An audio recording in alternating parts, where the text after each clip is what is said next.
Facebook and Instagram and TikTok and Twitter. Oh my, do you need to be on all these platforms? Spoiler alert, the answer is no, but we're going to get to that. Hey guys, I'm Kendra Swalls, a former teacher turned photographer and marketing coach, and this is Marketing Mythbusters Part 2.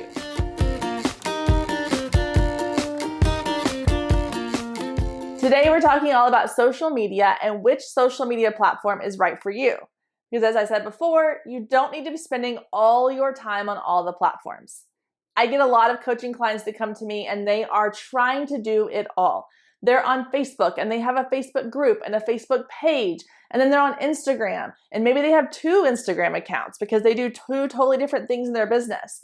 And then they're like, well, I should be on Threads or on TikTok or on Twitter or X or whatever it's called these days. And then there's Pinterest and there's Lemon8 and there's so many platforms.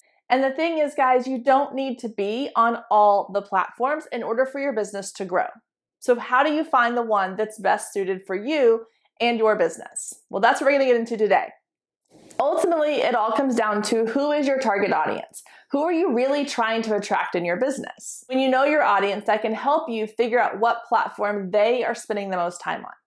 Now, when it comes to choosing a platform, not only do you want to look at who your audience is and where they're spending their time, but you also have to consider where you want to spend your time. If TikTok is not a place you feel comfortable being on, or you're not wanting to create video content all the time, even if your audience is spending their time there, it may not be the best platform for you because you're not going to be excited about creating content, engaging with the content, or learning the platform. If you're someone who loves Instagram, you're like, Instagram's my jam. Like, I love Instagram. I can do Instagram. I understand Instagram. And your audience also likes Instagram, then it's a win-win combination. And that's where you need to be spending your time. So let's go through a couple of the platforms and talk about who they are best suited for when it comes to marketing your photography business. Facebook is a great place to start with social media marketing because a lot of people are on Facebook, especially if you're working with families, couples, brides, people like that, because they're coming there to get tips and advice and connect with family and friends. And more specifically, Facebook groups are a great place.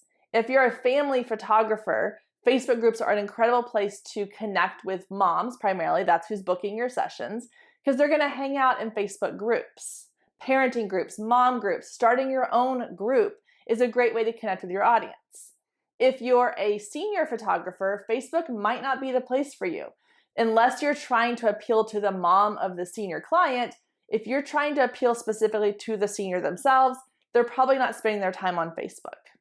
Up next is Instagram. Instagram is my personal favorite platform. It's the one I use the most. It is also one that photographers were most drawn to because they started out as an image sharing platform, which that's what we deal in is images, so it made sense. But as Instagram has grown and evolved and incorporated other features, it has become more of a frustration point for a lot of photographers, which is totally understandable. However, it is still a really great place to find and connect with your ideal audience, especially if you're working with that same kind of audience that might be over on Facebook, plus a few of the younger, more like high school seniors, influencers. I don't even know what generation that is anymore. Millennials, Zennials, I don't know, whatever that is. The younger generation, we'll call it that. Now, I personally recommend that every business should have a Facebook and an Instagram page, primarily because it is social proof. When someone comes looking for your business, they're going to look to see, do you have a social presence? And most of the time, they're looking for an Instagram or a Facebook page. So having those 2 are really helpful, and you can cross-post from one platform to another. So if you're posting on Facebook already, it's easy to also cross-promote to Instagram and vice versa. Next, let's talk about TikTok. As I said before, TikTok is really for a younger generation primarily. Now, there are other people on there. However, if you love video, you love short form video, and you're trying to attract a younger audience, then TikTok is going to be a great place for you to go. I am not a huge fan of TikTok, so I do not know the platform's ins and outs as well. However, I do know that it has a little more of a shorter attention span, so you're going to need to create a lot of content to stay relevant on TikTok. All right, that brings us to Twitter and Threads, or X and Threads. I don't know, whatever Twitter is calling itself these days. These are both text-based platforms. Now, you can share images and video clips, things like that on there, but they are primarily a text-based platform. Twitter is Twitter, and Threads is Instagram or Meta's answer to Twitter. It's not as thriving as it was when it first launched, but it still has a little bit of steam behind it. So if you're someone who really loves to write, you love to create text that conveys thoughts and feelings and emotions and maybe then attach a photo to it, or you like a little bit more of a caption base as opposed to an image based, those platforms are going to be really well suited for you. Up next is LinkedIn, and LinkedIn is really great for businesses that are business to business. So if you specialize in branding or headshots or corporate work, then LinkedIn might be a really great place for you, because there you can share and connect with other businesses that might want to hire you. LinkedIn's also really great for someone who likes to blog or share articles, because you can share those longer format posts that people really go over there to read and digest and learn from. It's less of a let me just scroll and consume and more of a let me actually be here to connect, build a network, and find people to work with. The last platform I want to talk about is Pinterest. And this one has a little bit of debate behind it because not everyone considers Pinterest a social media platform. It is more of a search engine platform, but it's a visual search engine platform. So that means that as visual creators, it's a great place for us to share our visual creations. I love Pinterest because as a photographer, it gives me a way to showcase my images and point people back to my website, my blog content, even my social media post.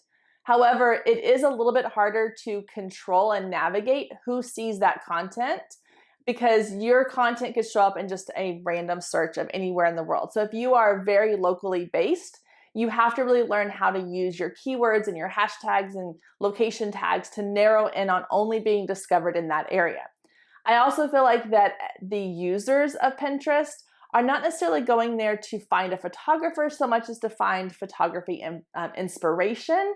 So you may not get the biggest return on your investment. However, for driving traffic to your website and boosting your SEO, it's a great platform for that.